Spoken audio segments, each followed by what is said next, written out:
Hello everyone, welcome back to the channel. The day the Belarus army said no to Lukashenko marked one of the most tense and defining moments in the country's modern history. For years, the Belarusian military had been seen as a loyal pillar of President Alexander Lukashenko's rule, a force tightly controlled and politically aligned with the leadership. That perception began to crack when events unfolded that no one expected so openly. Belarus has long been described as Europe's last dictatorship, a state where power flows from the top down with little tolerance for dissent. Lukashenko, in power since 1994, built a system where loyalty was rewarded and opposition was suppressed. The army, like other state institutions, was expected to follow orders without question. For a long time, this system appeared stable on the surface. Military parades, official speeches, and public displays of unity reinforced the image of complete control. However, beneath that surface, frustration was growing, not just among civilians, but also within the ranks of the armed forces. The turning point did not come out of nowhere. It was the result of years of political pressure, economic stagnation, and growing isolation from the West. Sanctions, internal protests, and a lack of reform slowly eroded confidence in the leadership, even among those sworn to defend it. When mass protests erupted across Belarus after disputed elections, the army was placed in an impossible position. Soldiers were ordered to prepare for internal security roles, something many of them had never trained for and did not believe in morally. The idea of turning weapons against fellow citizens created deep unease. At first, the regime relied heavily on riot police and internal security forces. The army remained mostly in the background, a silent presence meant to intimidate rather than engage. But as protests continued and pressure mounted, the possibility of direct military involvement became more real. This was the moment when cracks began to show.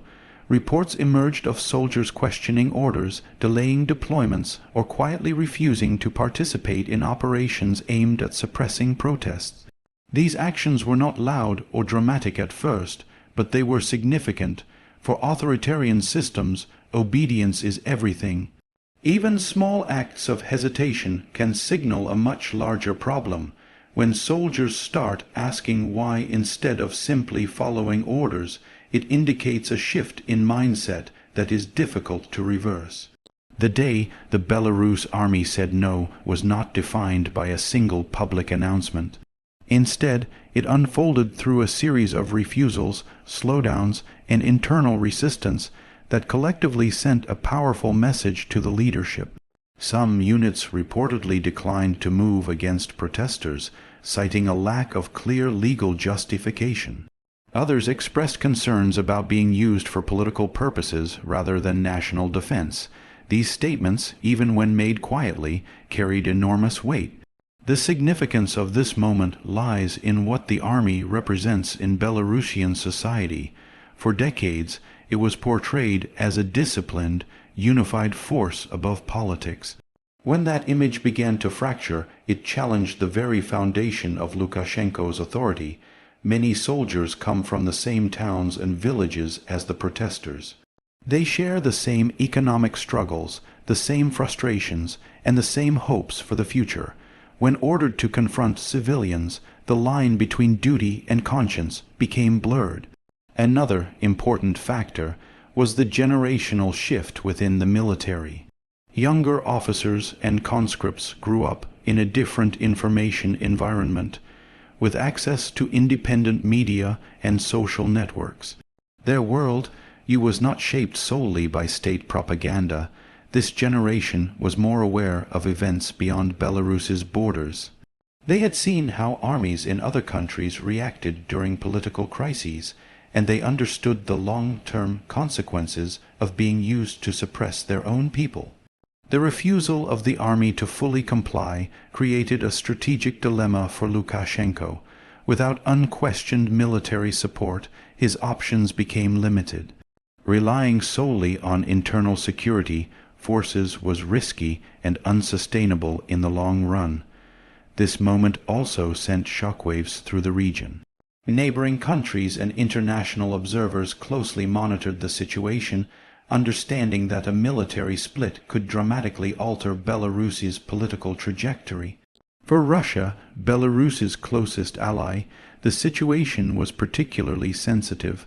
Moscow had long relied on Lukashenko as a stable partner. Signs of instability within the Belarusian army raised concerns about regional security and influence. Internally, the regime attempted to regain control through public reassurances and warnings. Lukashenko emphasized loyalty, discipline, and the dangers of chaos, hoping to reassert authority before dissent spread further. At the same time, there were reports of increased surveillance and pressure within the military itself. Officers suspected of disloyalty were questioned, reassigned, or removed. This response revealed how seriously the leadership viewed the situation. Despite these efforts, the message had already been sent. The army's hesitation demonstrated that power was no longer absolute. Even in tightly controlled systems, loyalty can weaken when legitimacy is questioned. The psychological impact of that day cannot be overstated. Protesters gained a sense of hope, believing that change might be possible if even the military was unwilling to defend the regime unconditionally. For soldiers, it was a moment of moral clarity. Saying no, even quietly, required courage.